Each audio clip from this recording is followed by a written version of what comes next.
இத்தாலிய கடற்படை வீரர்களை தேசிய புலனாய்வு அமைப்பு விசாரிப்பதை எதிர்த்து இத்தாலிய அரசு தொடர்ந்த மனுவை உச்சநீதிமன்றம் தள்ளுபடி செய்துள்ளது.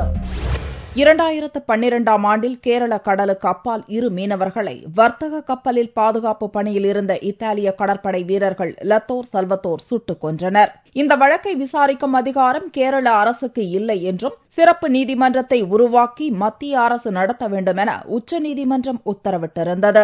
அதன்படி கேரள போலீசிடமிருந்த வழக்கை NIA எனப்படும் தேசிய புலனாய்வு அமைப்பிடம் மத்திய அரசு ஒப்படைத்தது. NIA-விடம் வழக்கு ஒப்படைக்கப்பட்டதை எதிர்த்து இத்தாலிய அரசின் சார்பில் உச்சநீதிமன்றத்தில் மனு தாக்கல் செய்யப்பட்டது. வழக்கை விசாரிக்க NIA-வுக்கு அதிகார வரம்பு இல்லை என்றும் NIA பதிவு செய்துள்ள கடுமையான சட்டப்பிரிவின் கீழ் 2 கடற்படை வீரர்கள் குற்றவாளி என அறிவிக்கப்பட்டால் தூக்கு தண்டனை கிடைக்கக்கூடும் என்றும் இத்தாலிய தரப்பில் வாதிடப்பட்டது.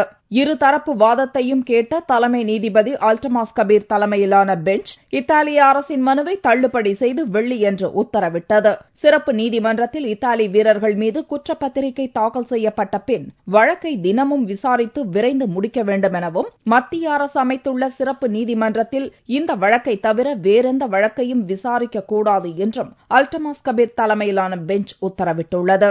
சொந்த நாட்டுக்கு சென்ற 2 வீரர்களையும் திரும்ப அனுப்ப இத்தாலி கடந்த மாதம் மறுத்தபோது தூக்கு தண்டனை விதிக்கப்படாது என்று மத்திய அரசு உறுதியளித்ததை தொடர்ந்தே இருவரையும் திரும்ப அனுப்ப இத்தாலிய அரசு ஒப்புக்கொண்டது குறிப்பிடத்தக்கது.